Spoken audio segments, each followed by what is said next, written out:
Assalamualaikum warahmatullahi wabarakatuh. Saya Rizky Fanding Auliafati dari jurusan Komunikasi Penyiaran Islam kelas KPI 1B. Kali ini saya akan mengulas materi-materi yang sudah dipelajari selama semester 1 ini.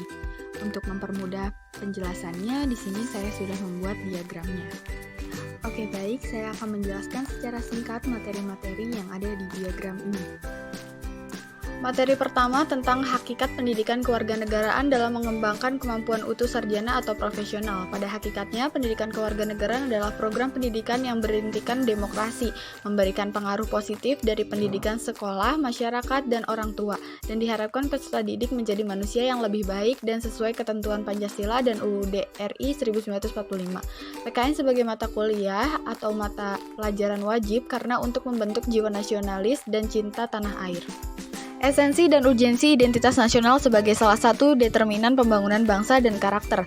Identitas nasional bagi bangsa Indonesia akan sangat ditentukan oleh ideologi yang dianut dan norma dasar yang dijadikan pedoman untuk berperilaku. Semua identitas ini akan menjadi ciri yang membedakan bangsa Indonesia dari bangsa lain. Bagi bangsa Indonesia, jati diri tersebut dapat tersimpul dalam ideologi dan konstitusi negara ialah Pancasila dan UUD NRI 1945. Esensi dan urgensi konstitusi dalam kehidupan berbangsa dan bernegara. Konstitusi merupakan syarat terbentuknya suatu negara. Tanpa adanya konstitusi, negara tersebut tidak mungkin terbentuk. Dalam suatu ketatanegaraan, konstitusi merupakan hal pokok yang harus terpenuhi dan tidak dapat dipisahkan.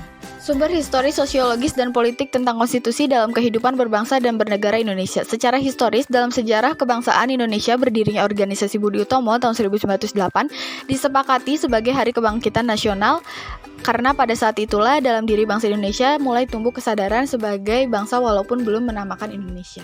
Sedangkan secara sosiologis terdapat pernyataan dari seorang sejarawan yaitu Prof. Nina Lubis tahun 2008. Dari pernyataan tersebut dapat disimpulkan PKN dalam dimensi sosiologis sangat diperlukan oleh masyarakat dan akhirnya negara bangsa untuk menjaga, memelihara, dan mempertahankan eksistensi negara bangsa.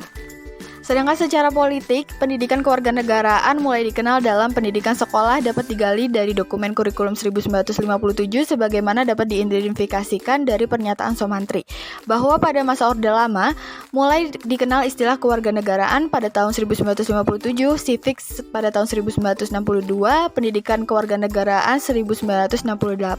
Pada masa Orde Lama sekitar tahun 1957, isi mata pelajaran PKN membahas cara memperoleh dan kehilangan kewarganegaraan. Konsep dan urgensi harmoni kewajiban dan hak negara dan warga negara. Konsep dan urgensi harmoni kewajiban dan hak negara dan warga negara ini sangatlah penting agar terciptanya kehidupan bernegara yang harmonis dan berkesinambungan antara kepentingan rakyat dalam memenuhi dan hak kewajibannya oleh negara.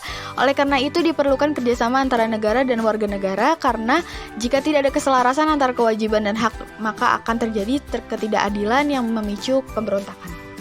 Sumber historis, sosiologis, dan politik tentang harmoni kewajiban dan hak negara dan warga negara. Secara sumber historis, perjuangan menegakkan hak asasi manusia atau HAM terjadi di dunia barat Eropa adalah John Locke, seorang filsafat Inggris abad ke-17 yang pertama kali merumuskan adanya hak alamiah atau natural rights yang melekat pada setiap diri manusia. Perkembangan selanjutnya ditandai adanya 3 peristiwa penting di dunia barat yaitu Magna Carta, Revolusi Amerika, dan Revolusi Prancis.